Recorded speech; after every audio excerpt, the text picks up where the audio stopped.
So super excited to bring you a podcast focused on Swiss regulation of digital assets.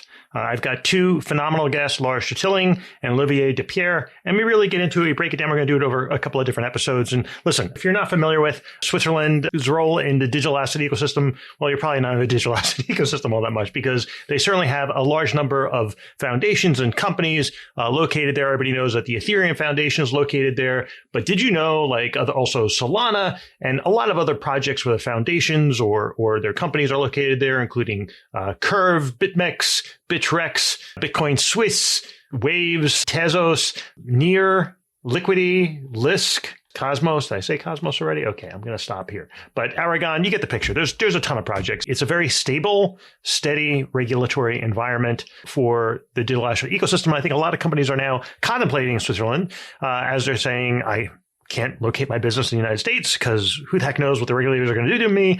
My car might be a little early since, it's not in effect yet. And Switzerland's like a stable, steady country from which you could base and still become my car regulated to choose your jurisdiction and get into the EU. So at any rate, I think you'll learn a lot. I'm really excited to bring this to you. I think you'll enjoy it. Do it over two sessions, not one.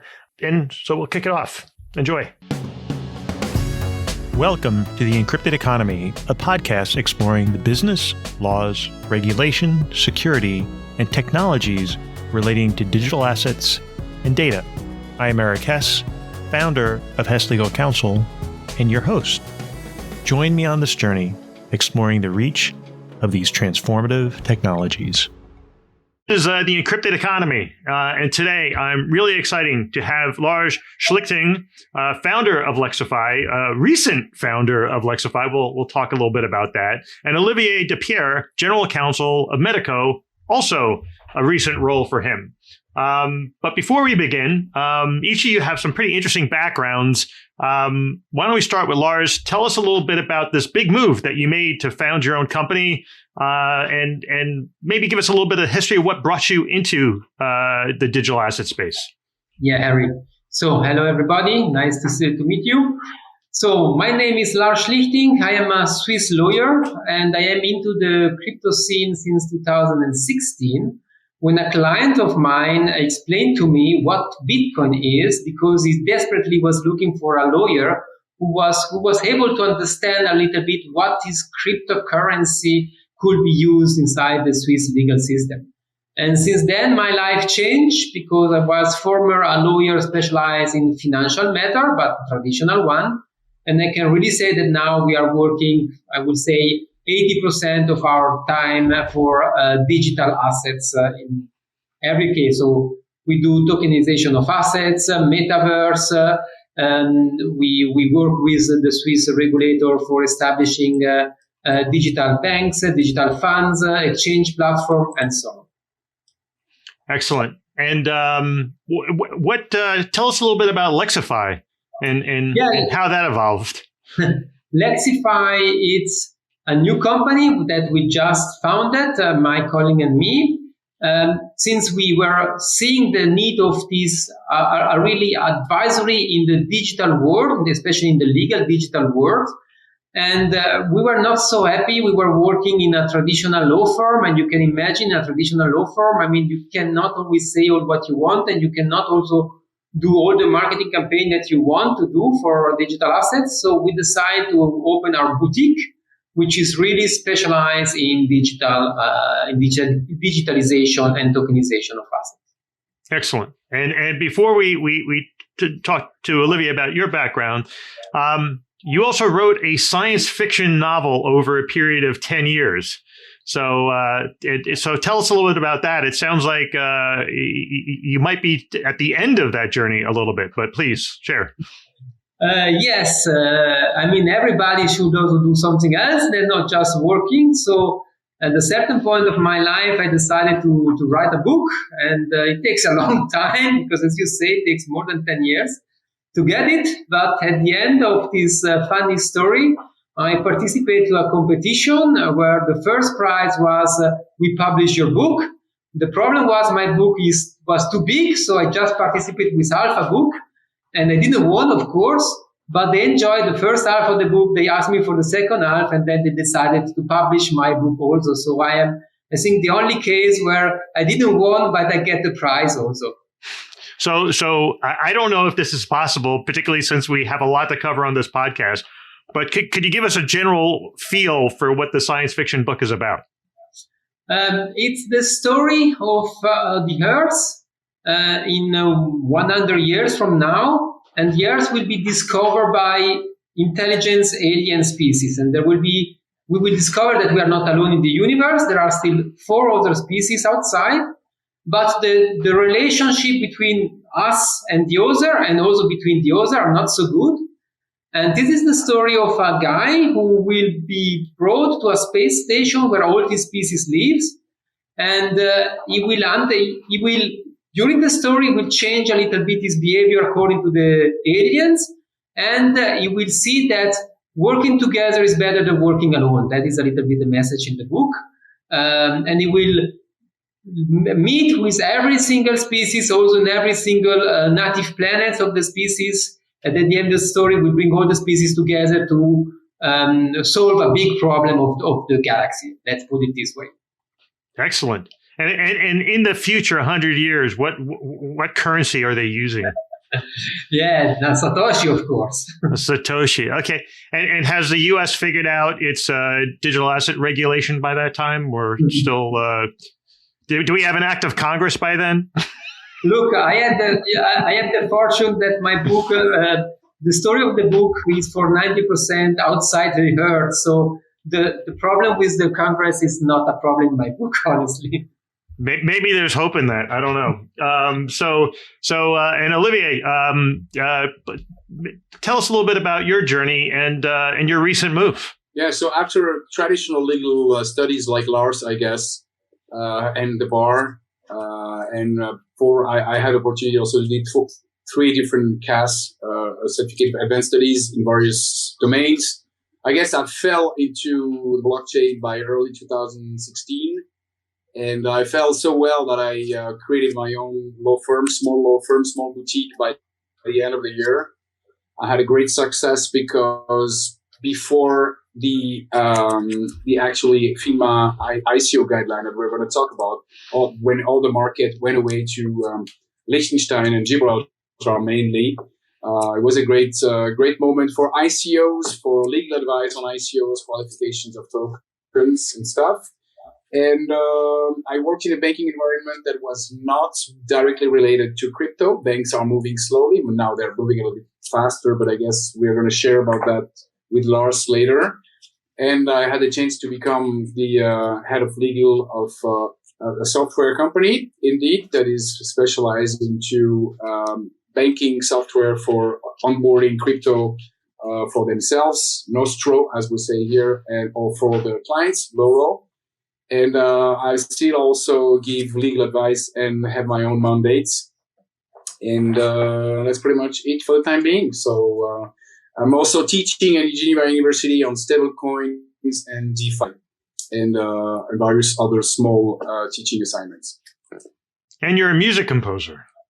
Yes, that's true. Okay, so like Lars, I share this kind of post-40-year-old accomplishments where I write for full orchestra. I studied orchestration in Geneva Conservatory, and I just came back from Paris with 2 second prize on film music and composition, so that's always good. But those are small contests. But yeah, I've done a pop-up in the past, but I'm mainly writing for full orchestra and scoring for film on a big studio setup downstairs in my house. Excellent. So you both are culturally and digital asset diversified. So anyway, we'll jump into the background on the regulatory landscape for digital assets in Switzerland. Lars, maybe take us a little bit from the beginning. I think interesting is to know that Switzerland was very, very early in the regulation of digital assets. Indeed, there is an article, a declaration of the Swiss Federal Council dated 2014, so very, very early, which make a study on Bitcoin and in short say Bitcoin, yes, is a new mean of payment and can be used in Switzerland. It's not illegal to use Bitcoin. The only law that you have to apply is money laundering. And that gave in 2014 already a very clear rules about what you could do with Bitcoin. In 2017, as Olivier was saying, we had then the ICO wave. So a lot of companies wanted to follow the Ethereum path because Ethereum was issued from Switzerland and wanted to issue their own tokens. And there in 2018, the Swiss regulator, FINMA, issued a guidelines where they stated they recognize three kinds of tokens.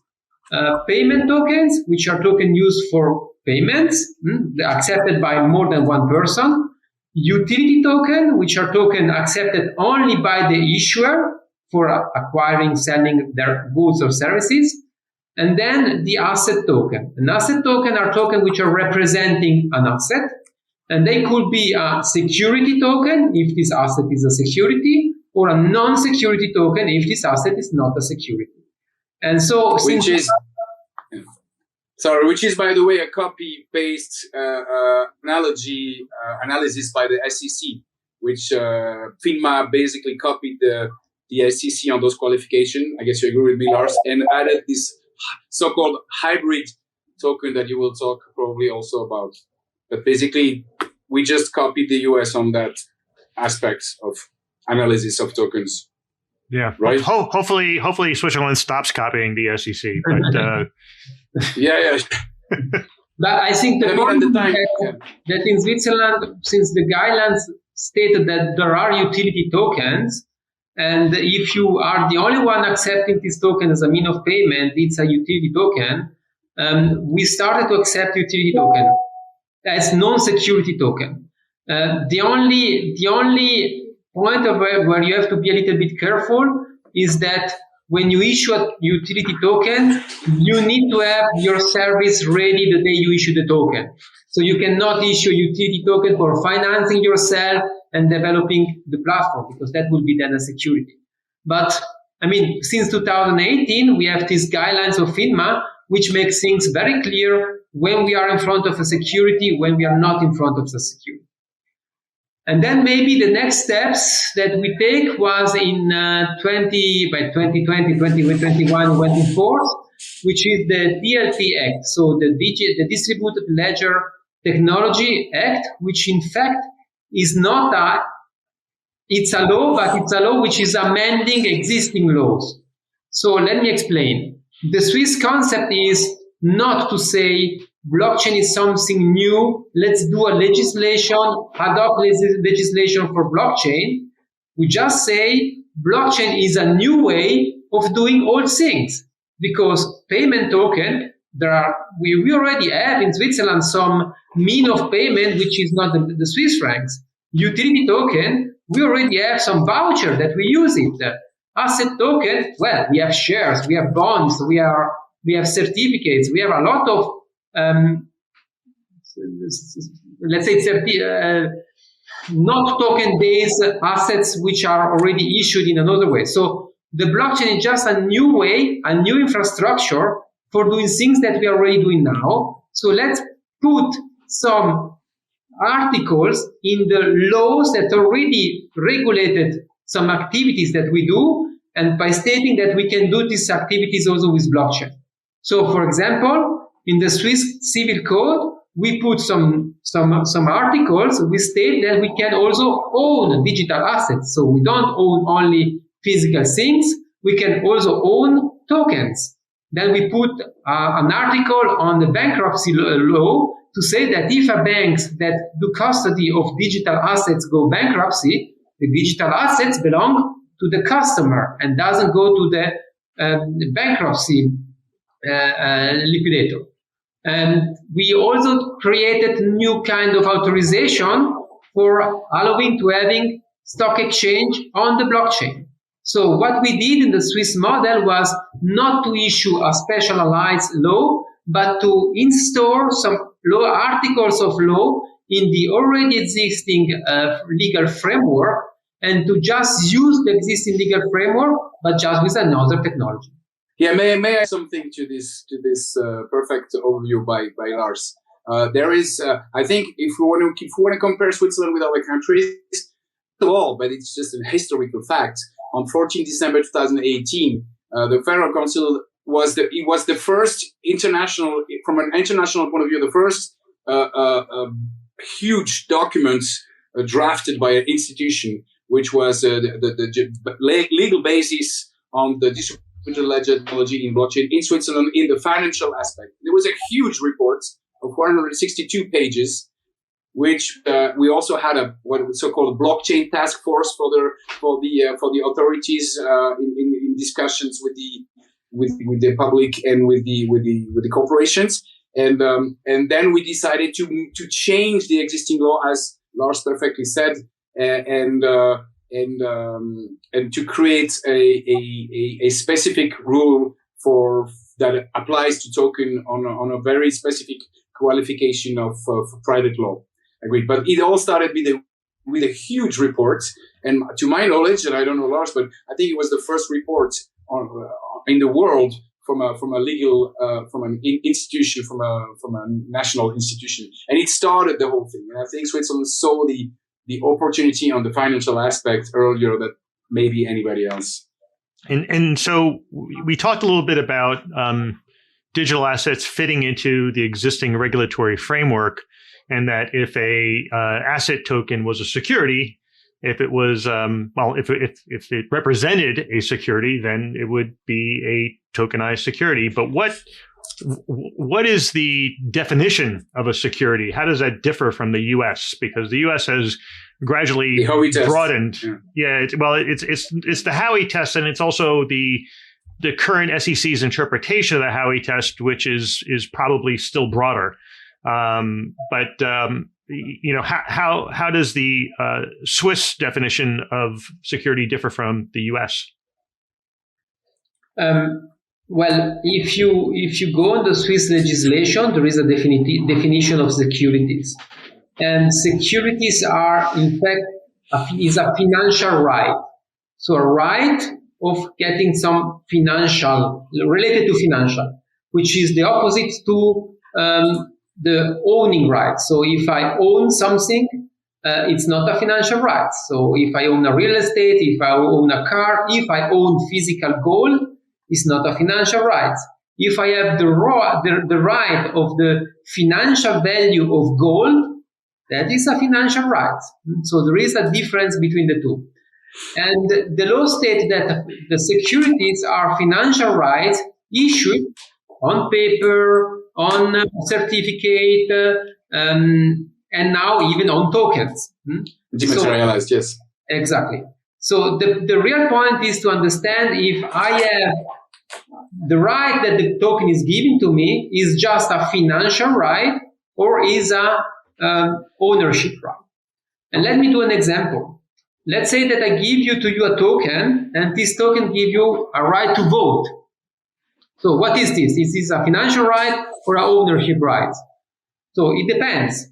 If I give you the right to vote on the dividend that my company will give to you, it's a financial right.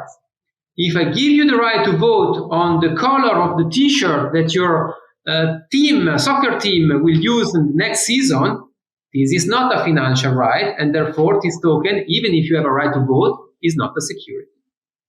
Okay, I mean, we'll break down the concepts of staking and tokens, but I guess one question is, it's like if you issue a token and the currency that's coming back from that is going to the founders, let's say, and for the purposes of advancing the business, is that or I should say, you could define the business, or you could define for funding the protocol, what have you, right?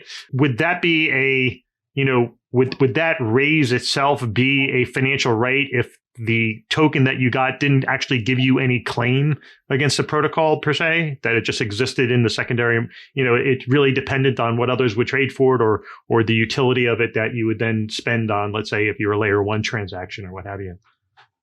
Well, if I may, it would definitely fall into the security category, because the FINMA has been very clear that every fund that is spent for R&D, research, development, And that killed the ICO trip, by the way. That because when the public realized that FINMA was considering the fact that if, as Lars said, all the rights attached to the token are not ready when you sell them, or if you add more rights, which would trigger a new qualification requirement in the process or in the timeline, you would fall into a security category. So, and any money that you use for research and development, every money that you collect to develop a project, make it be a security. And that's completely compliant with the Howey test, because the fact that you are looking for money you are looking for investors. And from the client, from the investor's point of view, you are purchasing this token because not all the rights are attached, because you hope that once they will be, all the rights will be attached, you will make a premium, or you will have a value, an added value and a value that is higher than the price you pay. And so is there a distinction then in terms of the secondary market? Like one of the points that's raised, in fact, we had Lewis Cohen, he wrote an article on the ineluctable modalities about the definition that the U.S. uses for investment contract, right? The test has never really applied to an ongoing secondary transactions. Like, so there's this notion of a scheme, but once the token is out and in the secondary market, there is no claim whatsoever to the underlying protocol. So if the protocol disappears, the token still exists. Like take, for example, FTT tokens, FTX. Those tokens are still tradable in the market, even though the underlying entity has gone bankrupt. Distinguish that from a security interest or an equity interest where your value is completely derived from the company itself. You have an ongoing relationship. And if the company goes bankrupt, your security interests are worth nothing. There is no secondary market. It'd be absurd, right? How do the Swiss regulations address this? This is an excellent point. Start, Lars, and then I will jump in. I think, the FINMA will do a substance over form approach, even if sometimes they still look at the form. So if your token is a token who give a financial right, it will be considered as a security, even if the issuer is bankrupt like FTX and you will never receive a dividend or something like this. On the other part, just to make another example, if you're let's say that you have a project, you have already a first product, and you want now to issue the token. As Olivier was saying correctly, you cannot use the money to finance research and development, because then you will offer a new product, and that would be considered as a security. But if you use the money for financial marketing of your product, then this is not a security, because the product is already there. So you see, this is maybe the difference that we have between Europe and the US. We really look a little bit more on what do you have, what is the right that the token is giving to me. Because if I'm selling my product and I say, look, I'm selling you these devices here which allow you to do phone calls, and and with the token that you're buying, you can pay the phone calls, and you can really use this token then to pay the phone calls. And I'm not saying that then you can also see movies on the devices. It's fine, even if I use the money to do research and development for getting movies on this device. And only once I'm ready to tell to the market, oh, now you can also see movies on it. And this is fine. So it's a way of expectation that you're selling. If you sell some future expectation, then you're a securities. If you sell what you have now, then you're not a security. Eric, I just wanted to add something to that, but that's the very big point you've made as regards secondary markets. So there's a qualification of token on the issuance, like first market, if you will. But what people, I think, don't understand, and especially institutions, is what DeFi allows you to do. And we're going to talk about that. Whatever your token, if it has a value for someone else on the secondary market, be it a utility token, not considered as a security, that fact that it has a value on a secondary market because you can stake it, because you can use it to lock it in a protocol to make money out of it, that will not change the qualification of the token itself from a point of view at start. And I think it's important because I don't know how people react to that, but for us, the fact that you have a utility token that would be qualified by a lawyer and the FINMA would actually accept and agree with your token qualification memo. The fact that suddenly on the secondary markets, on the DeFi protocol, somebody use it to lock it in a protocol and to make money out of it, it's not gonna change the qualification of it. I don't know how it is in other countries, but this is something that's a distinction I think that's important to make, because sometimes people don't. I mean, there is a qualification from start, and then there is whatever you want to do with it. What is the value from the market perspective? And it's a general consideration, as not related to Switzerland. We covered the distinction between a payment, utility, asset tokens, and what's a security and what's not a security. Before we move on to the financial intermediaries, what is the process for getting a utility token or an asset token that's a security registered in Switzerland? What's the cost, time, depth of, depth of paperwork to get that done? Shall I go? Yeah, up to you. So very, very quickly, if this is a utility token, honestly, there are no costs, because technically speaking, you don't have to do anything. But in reality, before issuing a utility token, we advise everybody to go to the Swiss regulator, so FINMA, and ask to receive a so-called no action letter. So we can write to our regulator, explain the project, explain why we believe that this token is a utility token, and the Swiss regulator is confirming that this token is considered as a utility, so as a non-security. And then when you have this letter in your hands, okay, you can go and you know that you will not have a problem in the future.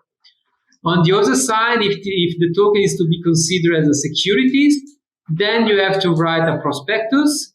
And if you want to collect more than 8 million Swiss francs per year, then you have to go to a registration body and register your prospect inside this registration body. The fees for the registration is not too much. I mean, I think it's something between 3,000 and 4,000 Swiss francs, and you're registered. But the point is that you need someone who write the prospectus. Yes. It's legal, and the legal part, and then when maybe if it's something important, you need also an auditor, and I mean this part then could be you could have it for small, but you could have it for a lot of money, depending on what you want to write on the prospectus. And presumably does the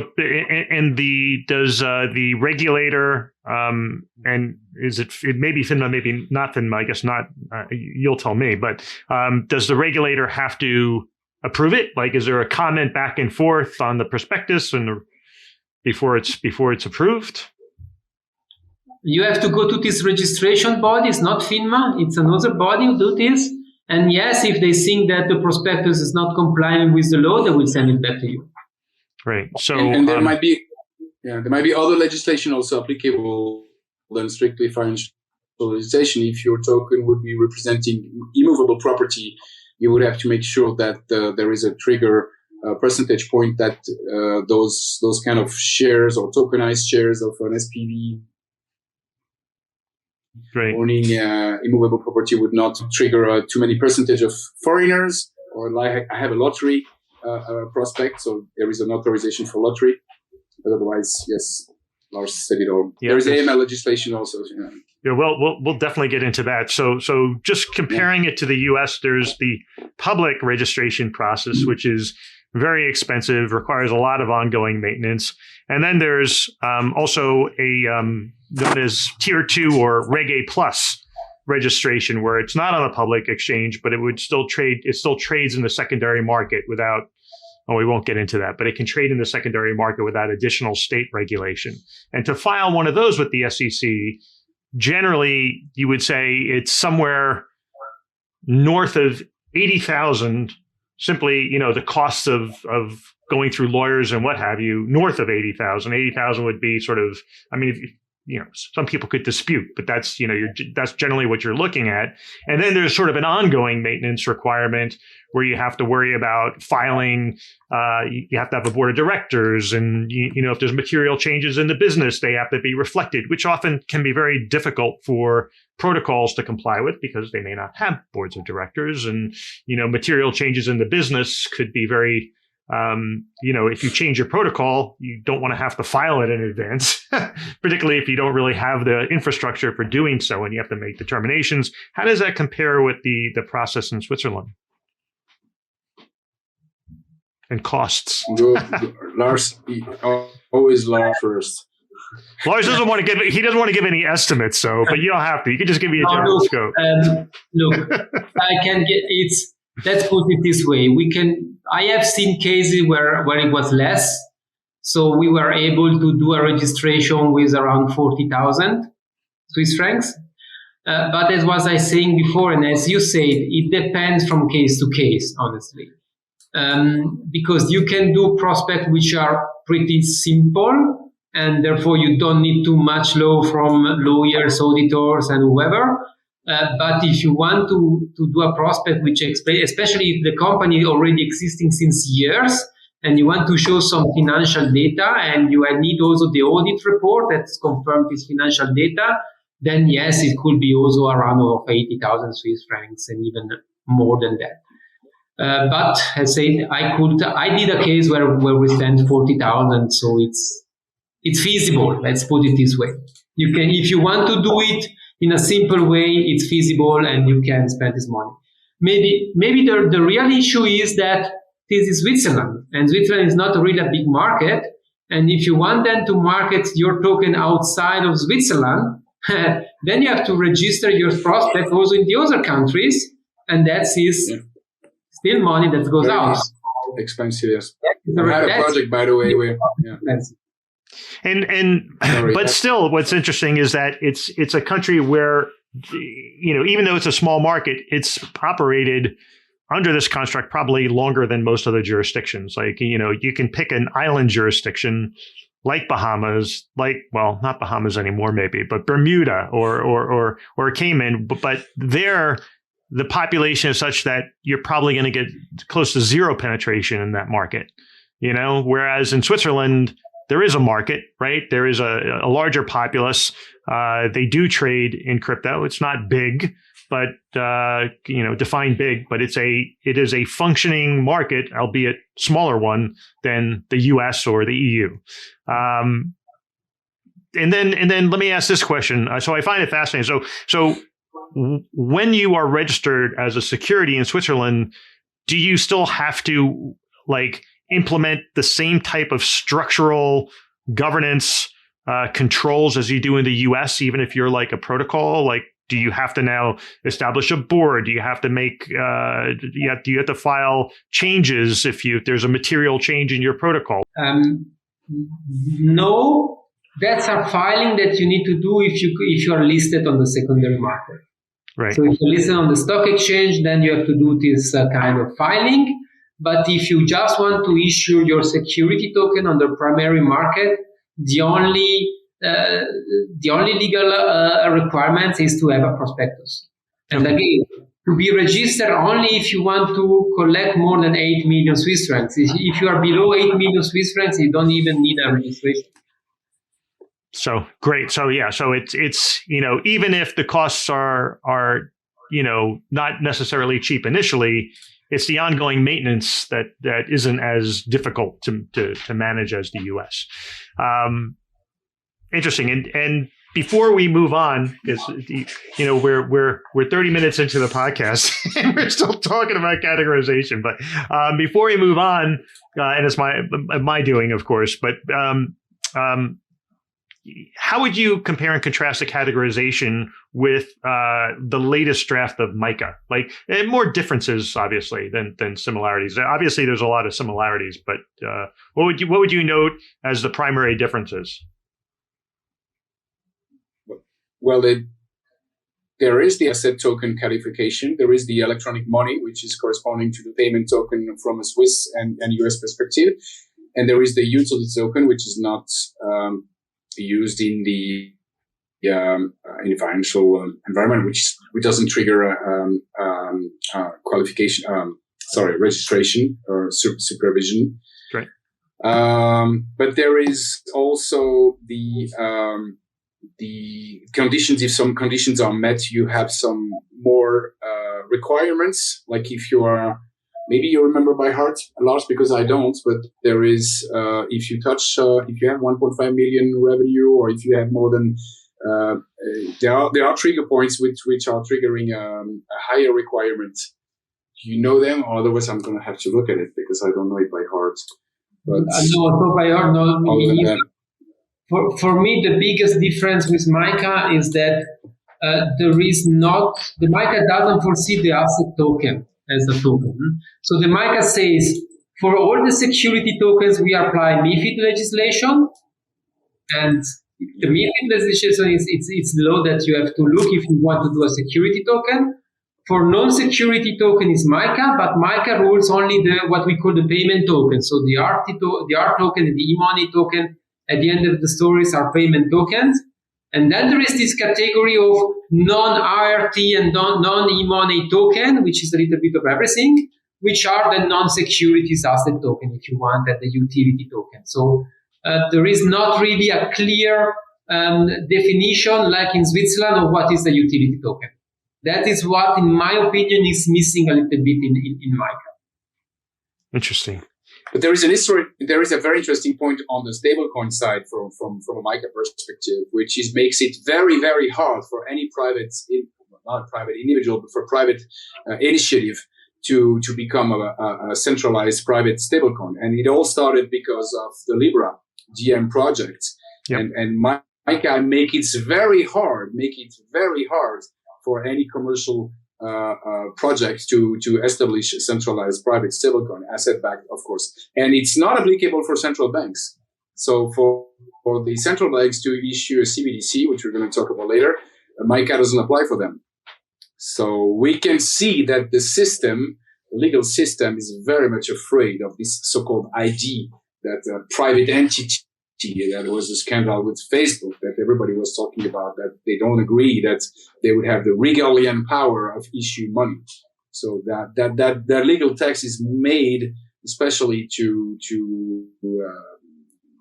make it very hard for commercial projects to establish private stablecoins, and in another way to allow central banks to issue CBDC easily, because it doesn't apply to them. So shifting to financial intermediaries engaging in digital asset businesses licensed in Switzerland. How are they, what is the licensing process and what are the categories? Obviously in MiCA we have, or MiCA, however you want to pronounce it, we have the CASPs, but how is that similar or different? I guess we start off with what it is, and then we can talk about the similarities and differences. Yeah. If I missed out this time, there is a very big distinction to make, I think, in comparison with other countries. We attach all blockchain environments and financial intermediaries into the blockchain space within the existing system. So you have to be a corporation registered from a commercial perspective, and to announce, if you're a financial intermediary, to announce to FINMA, to your regulator. There are some other regulator body that are linked with FINMA, what you want to do. And then you are basically automatically subject to AML. And then there is one very big difference from this new legislation, so-called DLT legislation, that was, as Lars said before, the adoption of many existing laws, which is the DLT trading facility. Maybe you want to talk about that also, Lars. To my knowledge, there is a DLT trading facility requirement that has yet to be filed to FINMA. So it exists, but nobody has yet filed it. And before that entered into force, the 73A Infrastructure Act, Financial Infrastructure Market Act, I think in English. There was the so-called 1B license, which is like a small banking license, but limited to a deposit of 100 million, which in practice was, I don't know, Lars, if you know, they maybe have 4 or 5 of them. Yeah. we don't see many commercial use for them. I'm going to jump from that on, either on 73A or on the 1B license. There are 4 or 5. Do you see anything else? So the 1B, which is the what we call fintech license, it's the same as the e-money licenses in Europe. So it's something that we use for payment systems. So all the institutions which want to use a credit card and debit card are doing this kind of license. I have to admit that I have 2 or 3 crypto projects who want to do this license, because this license allows you to do custody of fiat and crypto up to 100 million. So especially if you want to be a CAS, so a centralized crypto asset service provider with centralized custody, then the first step will go to do the fintech license. This will allow you to act as a centralized exchange and also doing the custody up to 100 million. And that is maybe also the reason why we don't have in Switzerland a big exchange. So if you look in Europe, we have, I don't know, Bitpanda, Bitstamp, or even Kraken, even if it's the US, it's also very active in Europe. But they are not based in Switzerland, even if we are a crypto nation, because from the beginning, we were asking an authorization if you were doing custody of crypto or custody of fiat for doing the exchange with crypto. And that's limit a lot our marketplace for cryptocurrency for the exchange part. But now we see that everywhere in the world they are going in Swiss direction. So especially after the FTX collapse, we had a lot of people who relocate their assets in Switzerland to the crypto Swiss banks because they see the value of having a supervised entity even when you do custody. And to come back on the VASP qualification from a European perspective, which by the way came from the French. The French were the first to make a qualification. I think the European Union copied the idea. We don't have that because we are, as I said before, and I guess Lars would agree, we attach the crypto parts to existing regulated entities. And you have to declare what you're doing. If you're a bank and you want to do you want to propose payments for the account holder and you want to make a premium on that, you just inform FINMA that you're going to do this business. And Switzerland has a very liberal conception of regulation. We trust the intermediary, and we also trust the ultimate final client, which is supposed to be a little bit educated in finance. It's very different with the European regulation, where they don't trust anybody. You cannot have a private bank. You can have individuals having too much liabilities on their own assets, and they don't trust the financial the investor. Which, for example, for financial inducements in Switzerland, you have the right as an asset manager to receive financial inducements if the client knows the trigger points, the lowest and the highest part. In Europe, it's not possible because if you want to get a financial inducement, if you're a wealth management company, it has to improve the quality of the service, which is a completely different notion. And so to come back to this so-called VASP, Virtual Asset Service Provider, we don't have a specific authorization. We have a corporate entity, and that does also, besides wealth management or financial advice, does financial investment in crypto or financial advice in crypto, and declares this activity to the regulator, which triggers some legislation such as AML, as we said, but it's already subject to AML. It might trigger some other legal requirements. And then there is this 1B license and this GLT trading facility license. I guess we covered it all. So let's talk a little bit about the role of FINMA in the regulation of digital asset. Lars, do you want to kick that off? Yes, as I was saying, the role of FINMA is, FINMA is the guardian, is the Swiss SEC, honestly. And its role is to be sure that every token that is issued from Switzerland is done according to the Swiss law. So if you issue a token, you can be sure that FINMA will look at this token, and if they think that you haven't complied with the law, they will send to you a so-called questionnaire. Is an enforcement questionnaire where they do a lot of questions about your token. And then after the reply, they start to make a little bit more precise question to determine, to see if they can qualify your token. And if they qualify your token as a security and you haven't issued a prospectus, then they will come and they will close your business. That is maybe a point that you must understand about Switzerland. Switzerland cannot fine. Switzerland cannot give you a fine and you have to pay, I don't know, 10,000, 100,000 Swiss francs. And okay, I get fined, but I can still go over with my business.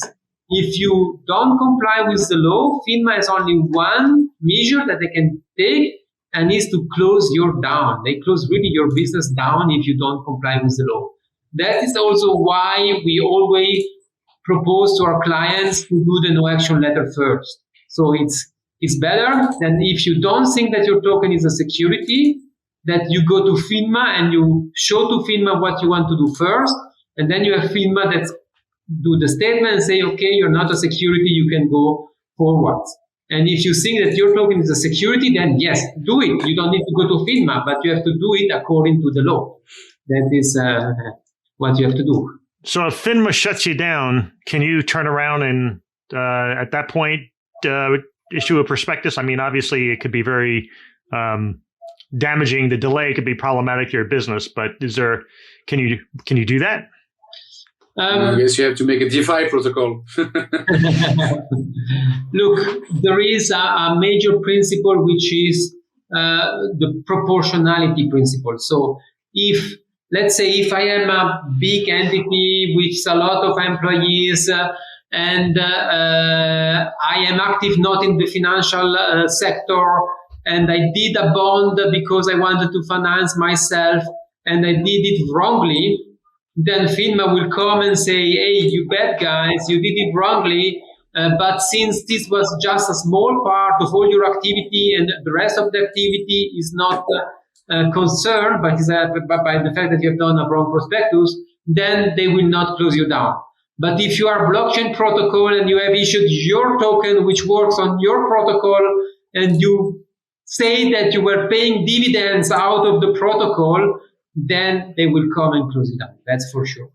Right. But I guess if you're operating in another jurisdiction, certainly if you're DeFi, then that just means you have to not engage with Switzerland, right? You have to say so that's a practical implication if you're decentralized, I guess. Yeah, I mean that's the point. If you're DeFi, you say, well, is there a company, and where is the company's? Where is the shut? That's I mean, that is the main point of DeFi. The regulator don't know where to shut. They say, oh, where is it? It's in Switzerland. Exactly. It's another. Yep. Nobody. It's a very good point. It's the biggest problem of DeFi is what information triggers a legal system between which jurisdiction. There is nothing that can be really truly decentralized, in my opinion. But anyways, we'll talk about that later, I guess. So with regards to AML, what is FINMA's role with regards to AML? Maybe I start. So it's a good point. There is AML implementation through various, which we used to have before, self-regulated organizations, which are now, I don't know in English, but les OS, organismes de surveillance organizations, which are licensed by FINMA, which have the power to issue fines and are the guardian of the application of the AML for many financial intermediaries that are not banks or that are not broker dealers.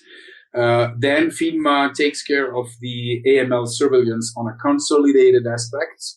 That means whenever they surveil the regular supervision from an authorized subject to FINMA authorized entity, such as a bank, again, central a broker dealer or a collective investment schemes, for example. Then of course we call supervision something that is not AML, AML supervision and the both together consolidated supervision, which applies to those very big financial intermediaries that are not corporation doing business, such as now you have an authorization process for wealth managers, but I mean there are the biggest the financial liabilities. The biggest influence of FINMA is on the consolidated regulation, which is supervision plus AML together. But there is separated regulation that do only AML and that sets the rules for the management agreement. For the wealth management agreement or legal financial advice agreement on top of AML. Maybe if you allow me to add 2 sentences, you have to think that in the crypto space, since normally when you issue your own token, you're not a bank, you're not a security broker. For AML reason, you have just to adhere to one of these self-regulated body, and that's it. So it's something that is not so complicated, and the role of the self-regulated body is just to verify that you're really applying the KYC process foreseen in the law. So I have to admit that almost all of my clients who want to issue a token, at the end of the story, they request an authorization, a regulation for this self-regulated body, so that they can identify the people to whom they are selling the tokens. Great. So maybe we'll talk a little bit about the Swiss CBDC project in Helvetia. Helvetia, yes. Helvetia. Sure. Right. Yes, that's fine. We should first make a big distinction between the two kinds of CBDC that exist to a large international consensus, which is the retail CBDC on one side and the wholesale CBDC. There is 2 retail CBDCs examples that exist. There's the Bahamas $10, and there is the ECNY from the Chinese. And those are cryptocurrencies issued by the states, asset-backed by the money issued by the states, which are for everyone, for everyday use for physical individuals. Switzerland doesn't want to do that. Switzerland is not ready to do that. The SNB, Swiss National Bank, has said there is no need from the population for such a financial instrument, such as CBDC. But the European Union, the euro, the e-euro, is a project of retail CBDC. How they are going to do it, I have no idea. But Christine Lagarde should come back on that in October to make a decision, or do they go in the phases of the digital euro? So coming back on the Helvetia, there were 2 big phases, one on Q4 2020 and the second one on Q4 2021, to 1 year difference. But it all started by the creation of a hub in the Bank of International Settlement, a hub, innovation hub, in which the SNB was part, with 6 group parts, and with the BIS Innovation Hub. And they published on that phase a document, which was first the Eura project. The Eura project was the CBDC, a wholesale CBDC project between France and Switzerland. So it was the first international exchange. So I didn't define wholesale CBDC, so that's the time to do it because I did it for retail. So it's also money, digital money issued by the state, which need to be on a blockchain. By the way, you can have a private environment, private ledgers. You don't need a blockchain. Usually, technically speaking, if you talk about a private blockchain, it should not be considered as a blockchain, but that's something else. So, but it has to be, the idea is to be outside of the banking system, and the wholesale CBDC is to authorized entities only that are mainly banks and brokers again, and they have to go through a supervised broker-dealer entity nationally, from a national perspective, and they use the CBDC so that there is no risk for buying and selling crypto assets, be it maybe not crypto money, but really tokens. We're talking about tokens on a financial aspect. We didn't talk about NFTs yet, but you might have a use of NFTs for financial instrument as well. And so that's pretty much it. So small money in circulation, locked into a private environment with private entities that are authorized. And on the first phase of Q4 2020, the idea was to test the issuance of the wholesale CBDC, the redemption of the wholesale CBDC, the delivery versus payment of this tokenized asset against wholesale CBDC, and then the transfer of this wholesale CBDC on DLT platforms. And the phase 2, 1 year later, was only one use case. It was delivery versus payment of tokenized assets. And there was the participation of commercial banks, of course, because you need commercial banks to do that. So there was Citi, Credit Suisse, Goldman Sachs, I think, and a Swiss bank, Hypothecar Bank, Letzburg, and UBS. So what's next?